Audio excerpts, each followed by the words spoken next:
Muitas pessoas que me acompanham aqui no canal são terapeutas cognitivo-comportamentais ou aspiram ser, querem se tornar terapeutas e apreciam demais a TCC. Eu sou um entusiasta da TCC. Tem uma playlist aqui que, se você ainda não viu, peço que você dê uma olhada. Tem mais de 15 vídeos só falando sobre TCC ou assuntos relacionados a ela. Mas é fato também que alguns terapeutas cometem erros que são problemas dos terapeutas, não da abordagem terapêutica. Eu vou falar sobre esses erros hoje. 5 erros muito comuns de terapeutas cognitivo-comportamentais que você deve evitar caso você queira ser um terapeuta, ou que você deve evitar caso você queira se consultar com o terapeuta da TCC. Vem comigo. E eu já vou começar com aquele que, na minha concepção, é o pior erro de todos que eu vou falar. Eu sempre deixo esse pro final, mas eu vou começar com ele, que é não investir na relação terapêutica. Por que isso acontece? Bom, a TCC, ela é uma abordagem protocolar. Ela é uma abordagem sistemática,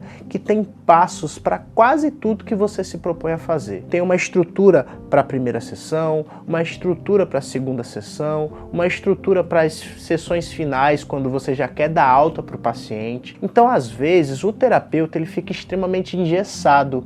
Ele fica querendo cumprir à risca cada um dos protocolos, cada um dos passos, e deixa a relação meio robótica, sabe? É importante que você entenda que uma pessoa ela não quer se consultar com um robô, ela quer se consultar com um outro indivíduo, uma outra pessoa. Não importa qual é a tua abordagem, não importa se tu é um TCCista, um ACPista, ou seja, um terapeuta da abordagem centrada na pessoa, um psicanalista, um gestalt terapeuta, a relação terapêutica, o vínculo terapêutico, a aliança de trabalho, a transferência e a contratransferência são definidores de como será o processo terapêutico. Então, o que eu quero dizer é que, embora a TCC ela seja muito protocolar, ela seja muito sistemática e que, inclusive, muitas pessoas queiram se consultar com um terapeuta cognitivo-comportamental por conta disso, né? Por perceberem uma certa sistematização no atendimento, uma certa estrutura no atendimento, você precisa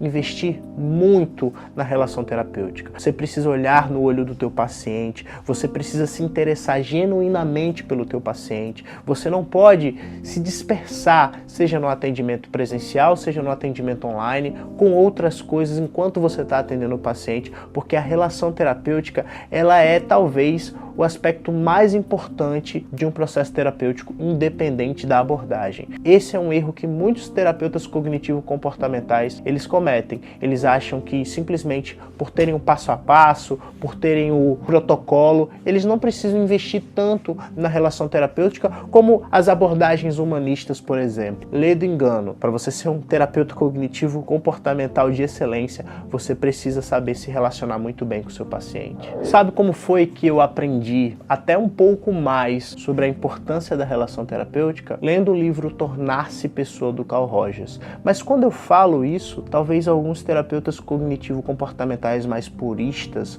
mais ortodoxos, fiquem arrepiados. Ele é um terapeuta cognitivo-comportamental lendo literatura de psicologia humanista? Como assim? Pois é, isso nos leva ao segundo erro que muitos terapeutas cognitivo-comportamentais cometem: não considerar as contribuições de outras abordagens. Achar que só a TCC é suficiente e que eu não preciso entender nada sobre psicanálise, sobre abordagem centrada na pessoa, sobre logoterapia. Eu só preciso estudar e ler os livros da Judith e do Aaron Beck. Tudo errado, cara. Tudo errado, moça. Gente, o que vocês precisam entender é que, embora a terapia cognitivo-comportamental receba o status de padrão ouro para a maioria dos transtornos mentais, isso já é um assunto bem polêmico que várias vezes as pessoas aqui vêm se queixar. Como assim? Terapia cognitivo-comportamental padrão ouro? Eu realmente acho que a TCC ela tem um certo nível de superioridade em relação a muitas outras abordagens no que tangem a alguns transtornos específicos, como transtornos de ansiedade e transtornos de humor. Beleza, eu concordo com isso. Mas isso não descredibiliza todas as contribuições que foram feitas ao longo do século, ao longo dos anos, pela psicanálise, pela abordagem centrada na pessoa, pela logoterapia, pela gestalt terapia. A gente precisa entender um pouco sobre cada uma das outras abordagens. Embora a TCC sempre vá ser a minha terapia base, né? Aquela abordagem que vai nortear o meu fazer profissional, o meu atender clínico, eu também quero aprender cada vez mais sobre conceitos psicodinâmicos, sobre a logoterapia que vem sendo desenvolvida com o passar dos anos, sobre as abordagens humanistas, a psicologia positiva que tem sido cada vez mais desenvolvida nos últimos tempos, porque isso vai agregar cada vez mais ao meu fazer psicológico. Então eu vejo muito terapeuta cognitivo comportamental cometendo os mesmos erros que os psicanalistas do século passado cometiam, que era o seguinte: eu não preciso aprender sobre outras abordagens porque só a psicanálise é suficiente para tratar o sofrimento humano, para tratar as neuroses humanas. Sabe qual foi a consequência disso? A psicanálise, com todo respeito aos meus colegas psicanalistas, parou no tempo, parou de se reinventar, de agregar mais conhecimentos à teoria psicanalítica, e na minha concepção é por esse motivo principalmente que hoje em dia a gente vê cada vez menos psicanalistas no mercado de trabalho e cada vez mais terapeutas cognitivo-comportamentais. Mas se a gente não aprender com os erros dos psicanalistas que se tornaram sectários, que começaram a excluir qualquer tipo de conhecimento que não vinha da escola psicanalítica europeia, bom, o destino da TCC vai ser o mesmo. Então a gente precisa conhecer todas as abordagens, entender todos os mecanismos e ferramentas de trabalho que podem nos ajudar a prestar um ótimo atendimento para o nosso paciente, ainda que a gente escolha caminhar dentro do escopo da terapia cognitivo-comportamental de primeira, segunda ou terceira onda. Um terceiro erro que eu queria pontuar para vocês é muito mais prático do que teórico. Os dois primeiros eles foram mais teóricos, se bem que o primeiro também é um erro prático, né? Mas enfim, esse erro ele é mais prático porque ele envolve deficiências que nós temos enquanto terapeutas cognitivo-comportamentais e que, se a gente não assumi-las, a gente pode não prestar o melhor atendimento possível para o nosso paciente. Como assim? O terceiro erro é não fazer parcerias com profissionais de outras áreas. Fonos, fisioterapeutas, educadores físicos, nutricionistas, psiquiatras. Existe uma série de demandas que precisam ser trabalhadas de maneira multidisciplinar, que só os atendimentos psicológicos não vão resolver. Mas eu já conheci alguns terapeutas cognitivo-comportamentais que tinham uma visão um tanto quanto reducionista de tratamento mental e achavam que não, eu não preciso me importar tanto em encaminhar o meu paciente para um nutricionista, para uma fisioterapeuta, para um educador físico ou até mesmo para um psiquiatra. Isso acontece principalmente com psiquiatras, né? Mesmo dentro da TCC existem profissionais que acham que, sob nenhuma hipótese, os pacientes deles podem ou devem ser encaminhados para psiquiatras, porque medicação não é necessário quando você tem a terapia cognitivo-comportamental. Quando nem o próprio Aaron Beck, nem a própria Judith Beck defendem posturas tão extremistas, sabe? O cara criou a TCC e valorizava atendimentos multiprofissionais, e nos livros dele, nos livros dela, você vê vários trechos reforçando esse tipo de conduta, esse tipo de postura. Aí você, que é um terapeuta cognitivo-comportamental de pouquíssima experiência ou até de razoável experiência, acha que você entende mais do que o formador da TCC e diz, não, eu não preciso fazer parcerias com ninguém. Gente, isso é totalmente ilógico. Muitas vezes o meu paciente ele tem demandas que eu não consigo atender porque eu não tenho formação para isso. Quando não é uma medicação psiquiátrica, é uma compulsão alimentar que requer o trabalho em conjunto com o nutricionista, é uma dor crônica que requer o trabalho em conjunto com o fisioterapeuta, é um sedentarismo mórbido que requer o trabalho em conjunto com o personal trainer. Eu já recebi vários pacientes de outros profissionais, de outras áreas, e também já encaminhei vários pacientes para profissionais que eu confio, seja da fisioterapia, da fono. Uma pessoa que tem, por exemplo, uma gagueira, ela precisa de um fono para trabalhar essa gagueira. Não é só a ansiedade que faz ela ficar gaguejando, às vezes é uma questão estrutural, fonológica. E aí você vai tratar como sendo um terapeuta cognitivo-comportamental. Então esse é o terceiro erro que eu acho que muitos terapeutas podem estar cometendo por aí e que você não deveria cometer. Considere sempre investigar um pouco mais os problemas emocionais do teu paciente e ver se não seria necessário encaminhá-lo para profissionais de outras áreas a fim de fazer um atendimento multidisciplinar que tornasse o tratamento o mais completo possível. Esse quarto erro eu pontuei no vídeo que eu produzi sobre as 5 lições mais preciosas que ser um terapeuta cognitivo-comportamental me trouxe, né? Que é basicamente o erro de não tratar da própria saúde mental.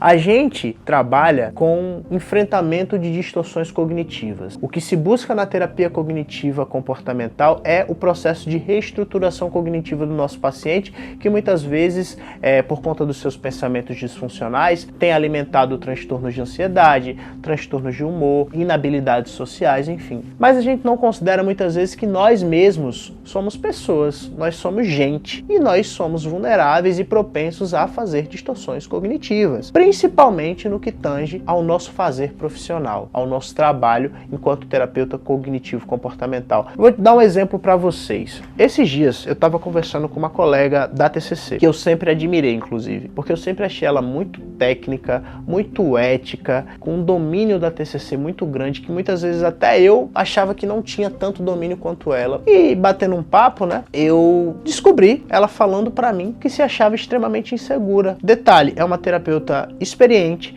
é uma terapeuta que eu já encaminhei vários pacientes que eu não podia atender naquele momento, e os pacientes me davam feedback de que o tratamento com ela foi maravilhoso, de que ela atendeu, aliás, que ela superou as expectativas deles e tal. Então eu sempre vi essa terapeuta como uma referência, sabe? Como uma pessoa assim de primeira prateleira dentro dos colegas da TCC que eu tenho. E ela me falando: Pedro, às vezes eu tô com meu paciente, ele apresenta uma demanda razoavelmente simples, que eu sei como tratar, que eu aplico os protocolos da TCC, as técnicas da TCC, mas eu não acho que eu estou fazendo um trabalho tão bom. Qual é a sensação que você tem quando você atende seus pacientes? Eu falei: olha, sinceramente, fulana, eu não tenho tanta essa sensação. Eu consigo diferenciar um pouco melhor do que você quando eu realmente estou fazendo um bom trabalho com o meu paciente, quando eu não estou. Eu não acho que eu estou aquém na maioria dos meus pacientes ou na maioria dos tratamentos que eu forneço. Essa conversa com ela me fez perceber que crenças distorcidas sobre o nosso fazer profissional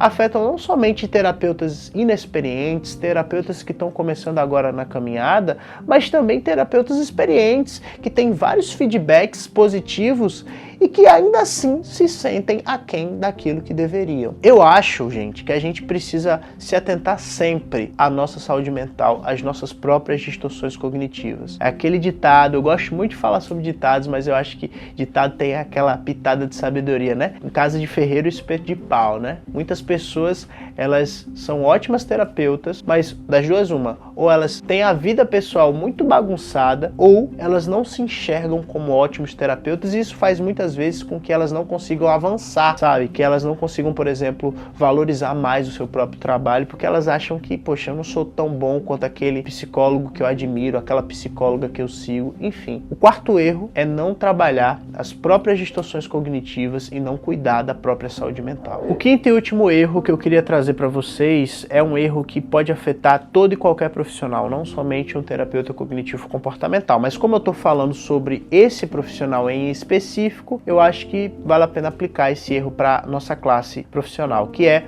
achar que já aprendeu tudo que precisava aprender, que está 100%, que está, perfeito. É o oposto da colega que eu dei o exemplo, né? Poxa, a minha colega, ela se achava aquém, sendo uma psicóloga muito boa, a meu ver, e ao ver, né, dos pacientes que eu encaminhei. Esse colega fictício aqui é aquele colega que já leu todos os livros aí da TCC, daqueles autores renomados, daquela editora que a gente gosta muito e que não patrocina esse canal, né? Artmed. Enfim, aquela pessoa que, sabe, tem um conhecimento bom, mas aí ela para e pensa: poxa, eu já tenho a minha especialização ou então meu curso de formação em TCC, já li os livros, agora é só aplicar, agora é só manter. E aí ela acaba ficando defasada, ela acaba não avançando, porque a própria TCC ela vem avançando dia após dia. Quase todo ano surge uma nova abordagem de terceira onda que vai atender aquele transtorno mental específico, aquele transtorno de personalidade que as outras abordagens da TCC não conseguia ser tão eficaz ou efetiva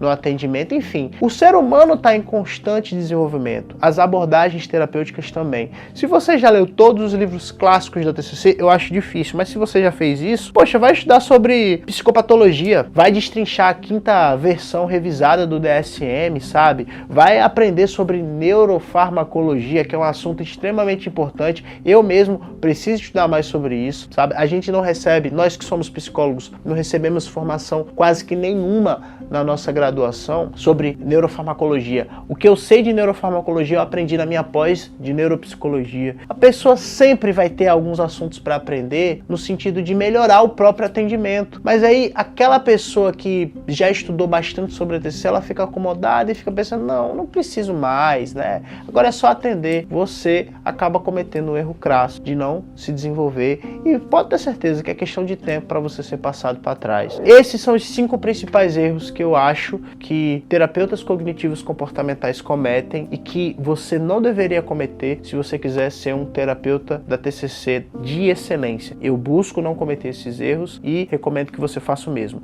E se você quer aprender mais sobre a TCC, se você está ali no final do curso de psicologia ou é recém-formado, está cheio de inseguranças, eu estou lançando o meu grupo de supervisão. Serão grupos pequenos, tá? Em que a gente vai trocar junto informações com outros terapeutas, vamos discutir casos clínicos reais e fictícios, vamos aprender novas tendências sobre TCC e para você se inscrever, você deixa seus dados aí no link que está na descrição desse vídeo e em breve você estará no grupo de supervisão junto comigo, beleza? Um grande abraço e até o próximo vídeo. Tchau, tchau.